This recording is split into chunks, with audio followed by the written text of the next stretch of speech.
Hi good morning students. ഇന്ന് നമ്മൾ പഠിക്കാൻ പോകുന്നത് 5ാം ക്ലാസ്സിലെ 10ാമത്തെ ചാപ്റ്ററാണ്.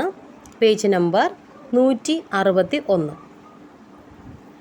Wonders in the sky and splendours on the earth. Wonders in the sky എന്ന് വെച്ചെന്താണ്? സ്കൈ വിണ്ണിലെ വിസ്മയങ്ങളും മണ്ണിലെ വിശേഷങ്ങളും. നോക്കൂ.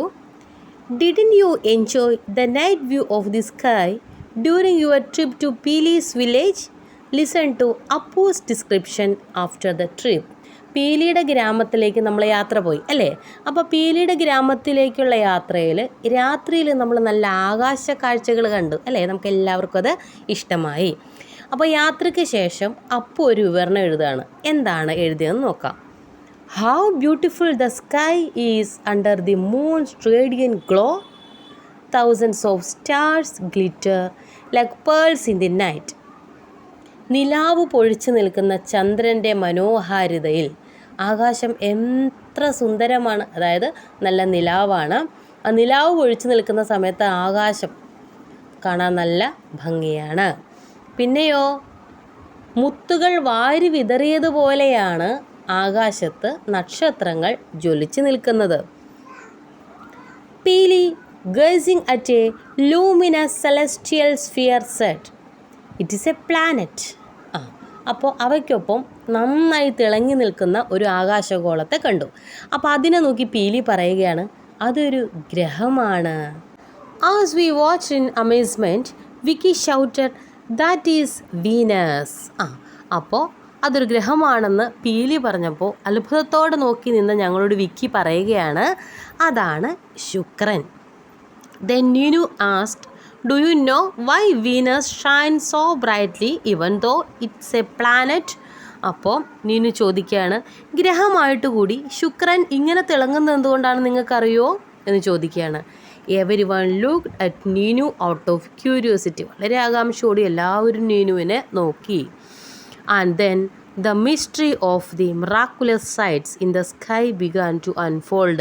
പിന്നീട് അങ്ങോട്ട് ആകാശത്തിൽ അത്ഭുത കാഴ്ചകളുടെ കെട്ടഴിയുകയായിരുന്നു. അതായത് ആകാശത്തിൽ അവർ പല വിസ്മയ കാഴ്ചകളും കാണാൻ തുടങ്ങിയെന്ന്. നെക്സ്റ്റ് പേജ് എടുക്കുക. Doesn't everyone love the view of the sky at night? നമുക്കിഷ്ടമാണ് രാത്രിയിൽ ആകാശത്തേക്ക് നോക്കി നിൽക്കാൻ നല്ല ഇഷ്ടമാണല്ലേ? അവിടെ കാഴ്ചകളും കാണാൻ നല്ല രസമാണ്. What is the beautiful view of the sky at night, not visible to us during daytime?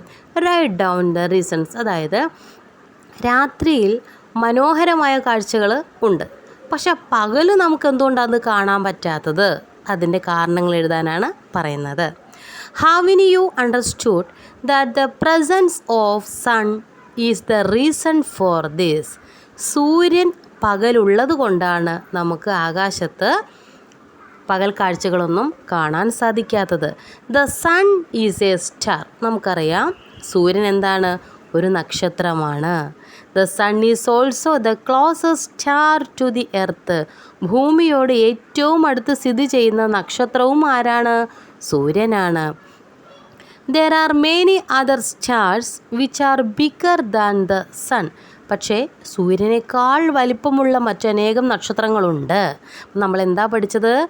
നൈറ്റിൽ നമുക്ക് ആകാശ കാഴ്ചകളൊന്നും വിസിബിൾ അല്ല എന്ന് മനസ്സിലായി. അതിൻ്റെ കാരണം ആരാണ്? സൺ ആണെന്ന് മനസ്സിലായി. The sun is a star അല്ലേ? സൂര്യൻ ഒരു നക്ഷത്രമാണ്. എന്നാൽ സൂര്യനേക്കാൾ വലിയ നക്ഷത്രങ്ങളുണ്ട്. അപ്പോൾ ഭൂമിയോട് ഏറ്റവും അടുത്ത് സ്ഥിതി ചെയ്യുന്ന നക്ഷത്രം ആരാണെന്ന് ചോദിച്ചാൽ ആരുടെ പേര് പറയും? സൂര്യൻ്റെ പേര് പറയണം. Sun is also the closest star to the earth. എർത്തിനോട് ഏറ്റവും അടുത്ത് സ്ഥിതി ചെയ്യുന്ന നക്ഷത്രം ആരാണ്? സണ്ണാണ്. Don't the stars look so small from the earth. Why അല്ലേ? നമുക്ക് താഴെ നിന്ന് നോക്കുമ്പോൾ, ഭൂമിയിൽ നിന്ന് നോക്കുമ്പോൾ നക്ഷത്രം എന്ത് ചെറുതായിട്ടാണ് കാണുന്നത്? എന്തായിരിക്കും അങ്ങനെ കാണാൻ കാരണം? Stars appear small because they are far away from the earth. ഭൂമിയിൽ നിന്നും ഒത്തിരി അകലെയാണ് ഈ നക്ഷത്രങ്ങൾ സ്ഥിതി ചെയ്യുന്നത്. അതുകൊണ്ടാണ് നമുക്ക് താഴെ നിന്ന് നോക്കുമ്പോൾ നക്ഷത്രങ്ങൾ ചെറുതായി കാണാൻ കാരണം. Stars are giant celestial bodies that are luminescent. ഒന്ന് നോക്കിക്കേ. സ്വയം കത്തുന്ന ഭീമാകാരമായ ആകാശഗോളങ്ങളാണ് നക്ഷത്രങ്ങൾ. അപ്പം നക്ഷത്രങ്ങളുടെ ഒരു ഫീച്ചർ എന്താണ്? അവർക്ക് സ്വയം കത്താൻ സാധിക്കും. അപ്പോൾ stars are giant celestial bodies that are luminescent. സ്വയം തിളങ്ങാനായിട്ട് അവർക്ക് സാധിക്കും. ഇനി നോക്കിക്കേ, they emit large amounts of heat and light. അങ്ങനെ അവർ സ്വയം കത്തുന്ന സമയത്ത് എന്താണ് കത്തുക എന്ന് പറയുമ്പോൾ എന്തൊക്കെ ഫീച്ചർ ഉണ്ടാവും അതിനകത്ത്? ചൂടുണ്ടാകും അല്ലേ? അപ്പോൾ നോക്കിയേ, നക്ഷത്രങ്ങൾ വലിയ അളവിൽ താപവും പ്രകാശവും, ചൂട് പുറത്തേക്ക് വിടുന്നുണ്ട്. Galaxies are clusters of billions of stars.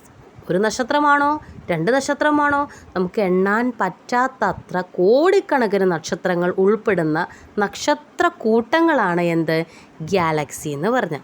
നിങ്ങളോട് ചോദിക്കുകയാണ് ഗാലക്സി എന്ന് വെച്ചാൽ എന്താണ്? Galaxies are clusters of billions of stars. Clusters of billions of stars ആണ് എന്ത്? ഗാലക്സി എന്ന് പറയുന്നത്. അപ്പോൾ രണ്ടാമത്തെ പാരഗ്രാഫിൽ നമ്മൾ എന്തൊക്കെ പഠിച്ചു? എന്തുകൊണ്ടാണ് ഭൂമിയിൽ നിന്ന് നോക്കുമ്പോൾ നക്ഷത്രങ്ങൾ വളരെ ചെറുതായി തോന്നാൻ കാരണം? എന്താണെന്നാ പറഞ്ഞത്? Stars appear small because they are far away from the earth. ഭൂമിയിൽ നിന്ന് ഒത്തിരി ദൂരെയാണെന്ന് പറയുക. പിന്നെ സ്റ്റാർസിനുള്ള എന്തെങ്കിലും രണ്ട് ഫീച്ചർ എഴുതാൻ പറഞ്ഞ് നിങ്ങൾ എന്തൊക്കെ എഴുതും? Stars are giant celestial bodies that are luminescent അല്ലേ? സ്വയം കത്തുന്ന ഭീമാകാരമായ ആകാശഗോളങ്ങളാണ് എന്ത്? നക്ഷത്രങ്ങളെന്ന് പറയുന്നത്. സ്വയം കത്തുമ്പോൾ അതിന് എന്ത് പുറത്തേക്ക് വിടും? ഹീറ്റും അതോടൊപ്പം തന്നെ ലൈറ്റും അത് പുറത്തേക്ക് എമിറ്റ് ചെയ്യുന്നുണ്ട്. അപ്പോൾ they emit large amount of heat and light. ഇനി എന്താണ് ഗാലക്സി എന്ന് ചോദിച്ചാൽ? Galaxies are clusters of billions of stars. ഒത്തിരി കോടിക്കണക്കിന് നക്ഷത്രക്കൂട്ടങ്ങൾ ഉൾപ്പെടുന്ന നക്ഷത്രക്കൂട്ടങ്ങളെയാണ് എന്ത് വിളിക്കുന്നത്? ഗാലക്സികളെന്ന് വിളിക്കുന്നത്. ആ ഗാലക്സീസിൻ്റെ പിക്ചർ ഒന്ന് നോക്കിയേ, എന്ത് രസമാണ് ആകാശത്ത് ഗാലക്സീസ് കാണാൻ. പിക്ചർ ഒന്ന് നോക്കുക. Next, why do stars twinkle?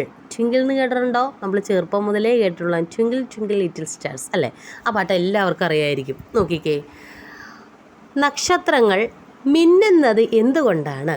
നോക്കൂ, light emitted from the stars in a straight line is constantly deflected as it passes through the atmosphere. നോക്കൂ, light emitted from the stars in a straight line is constantly deflected എന്ന് വെച്ചാൽ എന്താ നോക്കിയേ, നക്ഷത്രങ്ങളിൽ നിന്ന് പ്രകാശം വരുന്നത് എങ്ങനെയാണ്?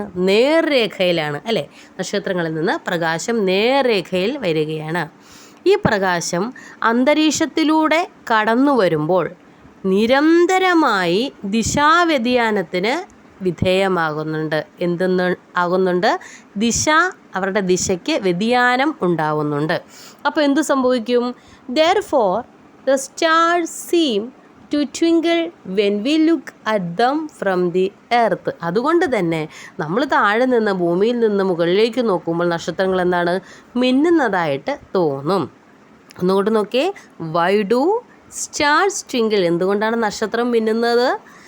Light emitted from the star in a straight line. അതായത് പ്രകാശം നേർരേഖയിൽ വരികയാണ്. അതുമാത്രം ഓർക്കുക, നേർരേഖയിൽ താഴേക്ക് പ്രകാശം വരികയാണ്. Then it is constantly deflected. അങ്ങനെ കടന്നു വരുന്ന സമയത്ത് ഇതിനെന്തു പറ്റും? ഈ നേർരേഖയിലൂടെ വരുന്ന പ്രകാശത്തിന് വ്യതിയാനം, അതിൻ്റെ ദിശയ്ക്ക് വ്യതിയാനം ഉണ്ടാവുന്നുണ്ട്. അതുകൊണ്ടാണ് ഭൂമിയിൽ നിന്ന് നോക്കുമ്പോൾ നക്ഷത്രങ്ങൾ മിന്നുന്നതായി നമുക്ക് തോന്നുന്നത്. ഇനി draw A picture showing the beauty of nature at the time of sunrise or sunset. സൂര്യൻ ഉദിക്കുന്ന സമയത്തെയോ അസ്തമിക്കുന്ന സമയത്തെയോ പ്രകൃതി ഭംഗി വ്യക്തമാക്കുന്ന ചിത്രം വരയ്ക്കൂ. നമുക്കിഷ്ടമാണ് ചിത്രം വരയ്ക്കാനല്ലേ? അപ്പോൾ ചിത്രം വരയ്ക്കാൻ കഴിവുള്ള കുട്ടികൾക്ക് നന്നായിട്ടത് വരയ്ക്കാൻ പറ്റും. അപ്പോൾ ക്ലാസ് ടീച്ചേഴ്സ് പറയുന്ന ടൈമിൽ മാത്രം ആ ടെക്സ്റ്റിൽ നിങ്ങൾ ചിത്രങ്ങൾ വരയ്ക്കുക. Some celestial bodies revolve around the sun. സൂര്യനെ കേന്ദ്രമായി ചില ആകാശഗോളങ്ങൾ ചുറ്റിക്കറങ്ങിക്കൊണ്ടിരിക്കുന്നു. എങ്ങനെയാണ്? Observe the picture of the sun and the celestial bodies. ആ പിക്ചറിലേക്ക് നോക്കിക്കേ. നടുക്ക് ആരാണുള്ളത്? നടുക്കുള്ളത് സണ്ണാണ് അല്ലേ? സണ്ണിന് തൊട്ടടുത്ത് മെർക്കുറി, അതായത് ബുധൻ, അതിനടുത്ത് വീനസ്, ശുക്രൻ, എർത്ത്, നമുക്കറിയാം ഭൂമി, അതോടൊപ്പം തന്നെ ഭൂമിയുടെ ഒരു ഉപഗ്രഹം കൂടി തൊട്ടടുത്ത് കാണാൻ നമ്മളെന്നും കാണുന്ന നമ്മുടെ ചന്ദ്രൻ, മൂണുണ്ട്. ദെൻ മാഴ്സ് ആണ്. മാഴ്സ് എന്താണ്? ചൊവ്വ. അതിന് ശേഷം ജൂപ്പിറ്റർ, വ്യാഴം. ദെൻ സാറ്റേൺ, ശനി, യുറാനസ്, പിന്നെയുള്ളത് നെപ്റ്റ്യൂൺ. അപ്പോൾ എത്ര ഉണ്ടെന്ന് നോക്കിയേ. 1 2 3 4 5 6 7 8. എത്ര ഗ്രഹങ്ങളെയാണ് നമ്മളവിടെ കണ്ടത്? നമ്മൾ 8 ഗ്രഹങ്ങളെയാണ് കണ്ടത്. എത്രയാണ്? 8 ഗ്രഹങ്ങൾ. Apart from the sun, which are the other celestial bodies there in the picture? ചിത്രത്തിൽ സൂര്യനെ കൂടാതെ മറ്റെല്ലാ ആകാശഗോളങ്ങൾ കാണപ്പെടുന്നു, അത് നമ്മൾ പറഞ്ഞു അല്ലേ? In which celestial body among these do we inhabit? അതിൽ നമ്മൾ അധിവസിക്കുന്ന ആകാശഗോളം ഏതാണ്? എർത്താണ്. The earth is a planet. What are planets? അപ്പോൾ എർത്ത് എന്ന് പറയുന്നത് ഒരു ഗ്രഹമാണ്. ഇനി എന്താണ് ഗ്രഹം, എന്താണ് പ്ലാനറ്റ് എന്ന് നോക്കാം. Planets R celestial bodies that rotate themselves and revolve around the sun. സ്വയം കറങ്ങും. അതാണ് planets are celestial bodies that rotate themselves. അതായത് അവർ സ്വയം കറങ്ങുകയും and revolve around the sun, സൂര്യനെ വലം വയ്ക്കുകയും ചെയ്യുന്ന ആകാശഗോളങ്ങളെയാണ് നമ്മൾ എന്ത് വിളിക്കുന്നത്? ഗ്രഹങ്ങൾ എന്ന് വിളിക്കുന്നു. They cannot emit heat or light by themself. അവയ്ക്ക് സ്വയം പ്രകാശിക്കാൻ പറ്റുമോ? ഇല്ല, സ്വയം പ്രകാശിക്കാൻ പറ്റില്ല. അതുകൊണ്ട് സ്വയം ചൂട് പുറപ്പെടുവിക്കാൻ പറ്റില്ല. ഗ്രഹങ്ങൾക്ക് ചൂടോ പ്രകാശമോ സ്വയം പുറപ്പെടുവിക്കാൻ കഴിയില്ല. പക്ഷേ അവർക്ക് ചൂട് ആവശ്യമാണ് അല്ലേ? അപ്പോൾ എവിടെ നിന്നാണ് ഇവർക്ക് ചൂടും പ്രകാശവും ലഭിക്കുന്നത്? Planet get their heat and light from the sun. നമ്മുടെ സൂര്യനിൽ നിന്നാണ് ഗ്രഹങ്ങൾക്ക് ചൂടും പ്രകാശവും ലഭിക്കുന്നത്. Check out the list to find out which planets revolve around the sun and what are the characteristics of each them. അപ്പോൾ നമുക്ക് താഴെ കാണുന്ന പട്ടികയിലേക്ക് നോക്കിക്കഴിഞ്ഞാൽ സൂര്യനെ വലം വയ്ക്കുന്ന ഗ്രഹങ്ങൾ ഏതെല്ലാമെന്നും അവയുടെ പ്രത്യേകതയൊക്കെ നമുക്ക് മനസ്സിലാക്കാൻ പറ്റും. ഫസ്റ്റ് മെർക്കുറിയാണ്. സൂര്യൻ്റെ തൊട്ടടുത്ത് ഉള്ളതാരാണ്? മെർക്കുറിയാണ്. It is the closest to the sun. എന്താണ് മെർക്കുറിയുടെ പ്രത്യേകത? സൂര്യനോട് ഏറ്റവും അടുത്ത് സ്ഥിതി ചെയ്യുന്ന ഗ്രഹം ഏതാണെന്ന് ചോദിച്ചാൽ ആരുടെ പേരെഴുതും? മെർക്കുറിയുടെ പേരെഴുതണം. അപ്പോൾ ക്ലോസസ്റ്റ് ടു ദി സൺ ആരാണ്? മെർക്കുറി. ദെൻ വീനസ്, രണ്ടാമതാണ് വീനസ്. ഒന്നാമത്തത് മെർക്കുറി, രണ്ടാമത്തത് വീനസ്. എന്താണ് വീനസ് എന്ന് വെച്ചാൽ? ശുക്രനാണ്. മെർക്കുറി ബുധനാണ്. ശുക്രൻ്റെ പ്രത്യേകത എന്താണ്? വീനസിൻ്റെ പ്രത്യേകത known as morning star and evening star. എന്താണ് മോർണിംഗ് സ്റ്റാർ? പ്രഭാത നക്ഷത്രം, പ്രദോഷ നക്ഷത്രം എന്നിങ്ങനെ അറിയപ്പെടുന്ന പ്ലാനറ്റാണ് ഏത്? വീനസ്. എന്താണ്? Morning star and evening star എന്നറിയപ്പെടുന്ന ഗ്രഹം ഏതാണ്? വീനസ് ആണ്. മൂന്നാമത്തതാണ് എർത്ത്. Mercury, Venus, earth. എർത്തിൻ്റെ പ്രത്യേകത എന്താണ്? The only planet in which life exist. ജീവൻ നിലനിൽക്കുന്ന ഒരേ ഒരു ഗ്രഹം ഭൂമിയാണ്. Next Mars. എന്താണ് മാഴ്സ്? ചൊവ്വ. ചുവന്ന ഗ്രഹം അഥവാ റെഡ് പ്ലാനറ്റ് എന്നാണ് മാഴ്സ് അറിയപ്പെടുന്നത്. Red planet. നെക്സ്റ്റ് ജൂപ്പിറ്റർ ആണ്. ജൂപ്പിറ്ററിൻ്റെ പ്രത്യേകത എന്താണ്? വ്യാഴം ഏറ്റവും വലിയ ഗ്രഹമാണ്. ദ ലാർജസ്റ്റ് പ്ലാനറ്റ് ഏതാണ്? ജൂപ്പിറ്റർ ആണ്. അടുത്തതോ Saturn, the second largest planet. അപ്പോൾ ലാർജസ്റ്റ് പ്ലാനറ്റ് ഏതാണ്? ജൂപ്പിറ്റർ ആണ്. ജൂപ്പിറ്ററിന് ശേഷം വലുത് ഏതാണ്? സാറ്റേൺ അഥവാ ശനിയാണ്. ഇനി Uranus, the coldest planet. Coldest planet എന്ന് പറയുന്നത് ഏറ്റവും തണുപ്പുള്ള ഗ്രഹമാണ് ഏത്? Uranus. Then Neptune, the planet that is farther from the sun. അതായത് സൂര്യനിൽ നിന്നും ഏറ്റവും അകലെ സ്ഥിതി ചെയ്യുന്ന ഗ്രഹം ഏതാണ്? നെപ്റ്റ്യൂൺ. അപ്പോൾ നമുക്കൊന്നുകൂടി പറയാം. സണ്ണിനെ ചുറ്റുന്ന പ്രധാനമായിട്ടും 8 പ്ലാനറ്റ്സ് ആണുള്ളത്. മെർക്കുറി, ബുധൻ, വീനസ്, ശുക്രൻ, എർത്ത്, ഭൂമി, മാർസ്, ചൊവ്വ, ജൂപ്പിറ്റർ, വ്യാഴം, സാറ്റേൺ, ശനി, യുറാനസ്, നെപ്റ്റ്യൂൺ. ഈ പേര് നന്നായിട്ട് പഠിക്കുക.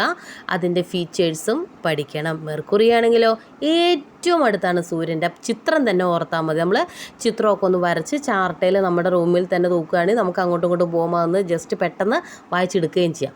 മനസ്സിലായോ? അപ്പോൾ സൂര്യൻ്റെ തൊട്ടടുത്ത് മെർക്കുറി ഉണ്ടെന്ന് മനസ്സിലായി. മെർക്കുറിയുടെ പ്രത്യേകത സൂര്യന് ഏറ്റവും അടുത്താണ്. ദെൻ വീനസിൻ്റെ പ്രത്യേകത മോർണിംഗ് സ്റ്റാറുമാണ്, ഈവനിങ് സ്റ്റാറുമാണ്. ദെൻ എർത്ത് ആണെങ്കിലോ the only planet in which life exist എന്ന് ഓർക്കുക. മാർസ് ആണെങ്കിലോ റെഡ് പ്ലാനറ്റ് ആണ്. ജൂപ്പിറ്റർ ദ ലാർജസ്റ്റ് പ്ലാനറ്റ് ആണ്. Saturn the second largest planet. Then Uranus the coldest planet. Neptune ആണെങ്കിലോ the planet that is farther from sun. ഇനി next page 164 എടുക്കുക. Have you noticed the picture of the sun and the celestial bodies revolving around it? എൻ്റെ പിള്ളേരെ, നിങ്ങൾ സൂര്യനെയും അതിനെയും വലം വയ്ക്കുന്ന ആകാശങ്ങളുടെയും ചിത്രം കണ്ടു. പക്ഷെ നിങ്ങൾ ഒരു കാര്യം ശ്രദ്ധിച്ചോ, ഗ്രഹങ്ങൾ മാത്രമാണോ സൂര്യനെ വലം വയ്ക്കുന്നത്? അല്ല. നിങ്ങൾ ആ ഇമേജ് 1 ഒന്ന് നോക്കിക്കേ. മെർക്കുറി, വീനസ്, എർത്തിന് നമ്മൾ പറഞ്ഞു ഉപഗ്രഹം മൂൺ ഉണ്ടെന്ന് പറഞ്ഞു. അതുകൂടാതെ ആസ്ട്രോയിഡ്സ് ഉണ്ട്, കോമറ്റ്സ് ഉണ്ട് അല്ലേ, അതുപോലെ ഡ്വാർഫ് പ്ലാനറ്റ്സ് ഉണ്ട്. ഇതൊക്കെ എന്താണെന്ന് നോക്കാം. The solar system consist of the sun, the 8 planets orbiting the sun, their satellites, dwarf planets, asteroids, meteors and comets. അപ്പോൾ നിങ്ങളോട് ചോദിക്കുകയാണ്, എന്താണ് സോളാർ സിസ്റ്റം? സോളാർ സിസ്റ്റത്തിൽ ആരൊക്കെയാണ് ഉൾപ്പെട്ടിരിക്കുന്നത്? The solar system consist of the sun. അപ്പോൾ സോളാർ സിസ്റ്റത്തിൽ ഒന്നാമൻ സൺ ആണ് സോളാർ സിസ്റ്റത്തിൻ്റെ സെൻറ്റർ എന്ന് നമ്മൾ പറഞ്ഞു. ഇനി സണ്ണിന് തൊട്ടടുത്തുള്ളത് ദ 8 planets അല്ലേ, ഓർബിറ്റിംഗ് ദി സൺ. എന്താണ്? സൂര്യനെ ചുറ്റുന്ന 8 ഗ്രഹങ്ങൾ. പിന്നെയോ ദെയർ സാറ്റലൈറ്റ്സ് എന്ന് പറഞ്ഞാൽ ഉപഗ്രഹങ്ങളാണ്. നമ്മൾ പറഞ്ഞു എർത്തിൻ്റെ സാറ്റലൈറ്റ് എന്ന് പറയുന്നത് മൂണല്ലേ, അപ്പോൾ നമ്മൾ മൂണിനെ ആ പിക്ചറിൽ കണ്ടതാണ്. Then dwarf planets. എന്താണ് ഡ്വാർഫ് പ്ലാനറ്റ്സ് എന്ന് പറഞ്ഞാൽ? കുള്ളൻ ഗ്രഹങ്ങളെയാണ് നമ്മൾ ഡ്വാർഫ് പ്ലാനറ്റ്സ് എന്ന് പറയുന്നത്. ദെൻ ആസ്ട്രോയിഡ്സ് എന്ന് പറഞ്ഞാൽ ക്ഷുദ്ര ഗ്രഹങ്ങൾ. ദെൻ മെറ്റിയേഴ്സ് എന്താണ്? ഉൽക്കകൾ. കോമറ്റ്സ് നമുക്കറിയാം വാൽനക്ഷത്രങ്ങൾ. എന്നിവയെല്ലാം ചേർന്നതാണ് എന്ത്? സോളാർ സിസ്റ്റം എന്ന് പറയുന്നത്. ആരൊക്കെയാണ് സോളാർ സിസ്റ്റത്തിലുള്ളത്? The sun, its 8 planets, its satellites, dwarf planets, asteroids, meteors and comets. അങ്ങനെയെങ്കിൽ സോളാർ സിസ്റ്റത്തിൻ്റെ സെൻറ്റർ ആരാണ്? The sun is the centre of the solar system. The Milky Way is a galaxy that includes the solar system. അതായത് Milky Way എന്ന് കേട്ടിട്ടുണ്ടോ? Milky വേ ക്ഷീരപഥം അഥവാ ആകാശഗംഗ എന്നാണ് അർത്ഥം. എന്താണ് ക്ഷീരപഥം അഥവാ ആകാശഗംഗ? The Milky Way is a galaxy that includes the solar system. അപ്പോൾ സൗരയൂഥം, അതായത് ഈ സോളാർ സിസ്റ്റം ഉൾപ്പെടുന്ന ഗാലക്സിയെയാണ് നമ്മൾ എന്ത് പറയുന്നത്? ആകാശഗംഗ അഥവാ മിൽക്കി വേ എന്ന് പറയുന്നത്. ഈ സോളാർ സിസ്റ്റം എന്ന് വെച്ചാൽ എന്താണെന്ന് പറഞ്ഞേ? സണ്ണും അതോടൊപ്പം തന്നെ 8 planetsഉം സാറ്റലൈറ്റ്സും ഡ്വാർഫ് പ്ലാനറ്റ്സും എല്ലാം കൂടി ചേരുന്നതാണ് സോളാർ സിസ്റ്റം. ഈ സോളാർ സിസ്റ്റം ഉൾപ്പെടുന്ന ഗാലക്സിയാണ് എന്ത്? ആകാശഗംഗ എന്ന് പറയുന്നത്. അപ്പോൾ സോളാർ സിസ്റ്റം കൂടി ഉൾപ്പെട്ട ഗാലക്സിയാണ് നമ്മൾ എന്ത് വിളിക്കുന്നത്? മിൽക്കി വേ എന്ന് പറയുന്നത്. It has billions of stars. എന്താണ് പ്രത്യേകത? ഇതിൽ കോടാനുകോടി നക്ഷത്രങ്ങൾ ഉണ്ട്. The universe consist of billions of such galaxies. അപ്പോൾ ഇതിൽ കോടാനുകോടി നക്ഷത്രങ്ങളുണ്ടെന്ന് പറഞ്ഞും ഇത്തരത്തിലുള്ള കോടിക്കണക്കിന് ഗാലക്സികൾ ഉൾപ്പെടുന്നതാണ് ഈ പ്രപഞ്ചം, യൂണിവേഴ്സ് എന്ന് പറയുന്നത്. അപ്പോൾ ഓർക്കുക, ആദ്യം നമ്മൾ പഠിച്ചത് സോളാർ സിസ്റ്റമാണ്. സോളാർ സിസ്റ്റത്തിൽ സണ്ണുണ്ട്, പ്ലാനറ്റ്സ് ഉണ്ട്, സാറ്റലൈറ്റ്സ് ഉണ്ട്. ഇവയെല്ലാം കൂടുന്നതാണ് സോളാർ സിസ്റ്റം എന്ന് പറഞ്ഞു. ഈ സോളാർ സിസ്റ്റം ഏതിലുള്ളതാണ്? സോളാർ സിസ്റ്റം ഉൾപ്പെടുന്ന ഗാലക്സിയാണ് മിൽക്കി വേ എന്ന് പറയുന്നു, അല്ലേ? അപ്പോൾ ഈ മിൽക്കി വേയിൽ ഒത്തിരി നക്ഷത്രങ്ങളുണ്ട്. അപ്പോൾ ഇങ്ങനെ കോടിക്കണക്കിന് ഗാലക്സി, അപ്പോൾ കോടിക്കണക്കിന് ഗാലക്സികൾ ഉൾപ്പെടുന്നതിനെയാണ് നമ്മൾ യൂണിവേഴ്സ് എന്ന് പറയുന്നത്. അത് ശ്രദ്ധിക്കുക. നെക്സ്റ്റ്, എന്താണ് കോമറ്റ്സ്? കോമറ്റ്സ് എന്ന് പറഞ്ഞാൽ വാൽ നക്ഷത്രങ്ങളാണ്. നമ്മൾ ഇടയ്ക്ക് ആകാശത്ത് കാണാറുള്ളതാണ് വാൽ നക്ഷത്രങ്ങളെ. Comets are rare visitors to the solar system. സൗരയൂഥത്തിൽ എപ്പോഴും ഉണ്ടാകുമോ വാൽ നക്ഷത്രങ്ങൾ? ഇല്ല. ആ സൗരയൂഥത്തിൽ വളരെ അപൂർവമായി എത്തുന്ന വിരുന്നുകാരൻ മാത്രമാണ് ആര്? വാൽ നക്ഷത്രങ്ങൾ അഥവാ ധൂമകേതുക്കൾ. Then they are made of rock, dust and ice. ഇനി ഈ കോമറ്റ്സ് എന്തൊക്കെ ചേർന്നാണ് വാൽ നക്ഷത്രങ്ങൾ രൂപപ്പെടുന്നത്? നോക്കിക്കേ. They are made of rock, പാറ, ദെൻ ഡസ്റ്റ്, പൊടി, ആൻഡ് ഐസ്, ഹിമം എന്നിവ ചേർന്നാണ് എന്തുണ്ടാവുന്നത്? വാൽ നക്ഷത്രങ്ങൾ രൂപപ്പെടുന്നത്. Their tails glow in sunlight as they approach the sun. അപ്പോൾ സൂര്യനോട് അടുക്കുമ്പോൾ ഇവിടെ വാല് സൂര്യപ്രകാശമേറ്റ് നന്നായിട്ട് തിളങ്ങുന്നു. അതാണ് നമ്മൾ വാൽ നക്ഷത്രം എന്ന് വിളിക്കാൻ കാരണം. അപ്പോൾ കോമറ്റ്സ് എന്താണെന്നാണ് പറഞ്ഞ്, കോമറ്റ്സ് എന്ന് പറയുന്നത് സോളാർ സിസ്റ്റത്തിലെ റെയർ വിസിറ്റേഴ്സാണ്. വല്ല കാലത്തൊക്കെ എത്തുന്ന റെയർ വിസിറ്റേഴ്സാണെന്ന് ഓർക്കുക. എങ്ങനെയാണ്, എന്ത് ചേർന്നാണ് ഈ വാൽ നക്ഷത്രം രൂപപ്പെടുന്നത്? ഡസ്റ്റും റോക്കും ഐസും ചേർന്നാന്ന് മനസ്സിലാക്കുക. എന്താണ് ഈ വാൽ നക്ഷത്രത്തിന് നമുക്ക് ഇത്രയും തിളക്കം വരാനുള്ള കാരണം എന്നാ പറഞ്ഞേ? Their tails glow in sunlight as they approach the sun. സൂര്യനോട് അടുക്കുമ്പോഴാണ് സൂര്യപ്രകാശമേറ്റ ഇത്രയും നന്നായിട്ട് തിളങ്ങുന്നത്. അടുത്തതാണ് ആസ്ട്രോയിഡ്സ്. എന്താണ് ആസ്ട്രോയിഡ്സ്? നോക്കിയേ, ക്ഷുദ്രഗ്രഹങ്ങളാണ് asteroids. Asteroids are small planet like chunks of rock found between Mars and Jupiter. നോക്കിക്കേ, എന്താണ് ക്ഷുദ്രഗ്രഹങ്ങൾ എന്ന് നോക്കുക. മാർസിനും അതുപോലെ തന്നെ ജൂപ്പിറ്ററിനും ഇടയിലായി കാണപ്പെടുന്ന, അതായത് ചൊവ്വയ്ക്കും വ്യാഴത്തിനും ഇടയിലായി കാണപ്പെടുന്ന ചെറിയ ഗ്രഹങ്ങൾ പോലെയുള്ള ശിലാകഷ്ണങ്ങൾ, ശരിക്കും ഗ്രഹങ്ങളല്ല, ഗ്രഹങ്ങൾ പോലെയുള്ള ശിലാകഷ്ണങ്ങളാണ് എന്ത്? ക്ഷുദ്രഗ്രഹങ്ങൾ എന്ന് പറയുന്നത്. ആസ്ട്രോയിഡ്സ് എന്ന് പറയുന്നത് എന്താണ്? ഒരു small planet. Asteroids are small planet like chunks of rock found between Mars or Jupiter. അപ്പോൾ ചൊവ്വയ്ക്കും വ്യാഴത്തിനും ഇടയിൽ കാണപ്പെടുന്ന ചെറുഗ്രഹങ്ങൾ പോലുള്ള ശിലാകഷ്ണങ്ങളെയാണ് നമ്മൾ ക്ഷുദ്രഗ്രഹങ്ങളെന്ന് വിളിക്കുന്നത്. അടുത്ത് നോക്കൂ, ട്വാർ പ്ലാനറ്റ്സ്. എന്താണ്? കുള്ളൻ ഗ്രഹങ്ങൾ. ആരാണെന്ന് നോക്കിക്കേ. Dwarf planets are smaller and spherical objects in the solar system that orbit around the sun. Dwarf planets are smaller. എന്താണ്? സൗരയൂഥത്തിൽ സൂര്യന് ചുറ്റും അല്ലേ പരിക്രമണം ചെയ്യുന്ന ഗ്രഹങ്ങളെക്കാൾ ചെറുത്, ഇപ്പോൾ നമ്മുടെ പ്ലാനറ്റ്സിനേക്കാൾ ചെറുതും എന്നാൽ ഗോളാകൃതിയിലുമുള്ള വസ്തുക്കളാണ് എന്ത്? കുള്ളൻ ഗ്രഹങ്ങൾ. എന്താണ് പ്രത്യേകത? ഡ്വാർ പ്ലാനറ്റ്സ് ആർ സ്മോളർ, ചെറുതായിരിക്കും. ആൻഡ് സ്ഫെറിക്കൽ ഒബ്ജക്ട്സ്, ഗോളാകൃതിയുമായിരിക്കും. In the solar system that orbit around the sun. ഇത് സൂര്യന് ചുറ്റും പരിക്രമണം ചെയ്യുന്ന ഗ്രഹത്തേക്കാൾ ചെറുതായിരിക്കും. അതോടൊപ്പം തന്നെ ഗോളാകൃതിയിലുമായിരിക്കുന്ന വസ്തുക്കളെയാണ് നമ്മൾ എന്ത് വിളിക്കുന്നത്? കുള്ളൻ ഗ്രഹങ്ങളെന്ന് വിളിക്കുന്നത്. അപ്പോൾ നമ്മൾ ഈ ചാപ്റ്റർ ഒത്തിരി ഒന്നും പഠിക്കുന്നില്ല. ഒത്തിരിയൊക്കെ പഠിച്ച് കഴിയുമ്പോൾ നിങ്ങൾക്ക് ഭയങ്കര ബുദ്ധിമുട്ടാകും മനസ്സിലാക്കാൻ. നമുക്കൊന്ന് പാസ്റ്റ് റീഡ് ചെയ്ത് പോകാം. ആദ്യം നമ്മൾ പഠിച്ചത് സണ്ണിനെ കുറിച്ചാണ് അല്ലേ? പിന്നെ നമ്മൾ പഠിച്ചത് സ്റ്റാർസിനെ കുറിച്ചാണ്. പിന്നെ സണ്ണിന് ചുറ്റും കറങ്ങുന്ന പ്ലാനറ്റ്സിനെ കുറിച്ച് പഠിച്ചു. പിന്നെ സാറ്റലൈറ്റ്സിനെ പറ്റി പഠിച്ചു. പിന്നെ നമ്മൾ എന്താണ് സോളാർ സിസ്റ്റം എന്ന് പഠിച്ചു. സോളാർ സിസ്റ്റം ഉൾപ്പെടുന്ന ഗാലക്സി മിൽക്കി വേ ആണെന്ന് പഠിച്ചു. അതോടൊപ്പം തന്നെ യൂണിവേഴ്സ് എന്താണെന്ന് പഠിച്ചു. പിന്നെ കോമറ്റ്സ്, ആസ്ട്രോയിഡ്സ്, ഡ്വാർ പ്ലാനറ്റ്സ്, അങ്ങനെ പേജ് നമ്പർ 164 വരെയാണ് പഠിച്ചത്. പുസ്തകം നമ്മൾ യൂട്യൂബ് ക്ലാസ് കേൾക്കുമ്പോൾ പുസ്തകം കയ്യിൽ വേണം. ടെക്സ്റ്റ് എടുത്തു വെച്ചതിന് ശേഷം മാത്രം ക്ലാസ് കേൾക്കുക, എന്നാൽ മാത്രമേ മനസ്സിലാവുള്ളൂ. ഓരോ വരി വായിക്കുമ്പോഴും കൈവിരൽ വെച്ച് ക്ലാസ് മുന്നോട്ട് പോകുന്നതനുസരിച്ച് നിങ്ങളും ശ്രദ്ധിക്കുക. അപ്പോൾ ഇന്ന് ഇത്രയേ ഉള്ളൂ. 164 പേജ് വരെ നമ്മൾ പഠിച്ചു കഴിഞ്ഞു.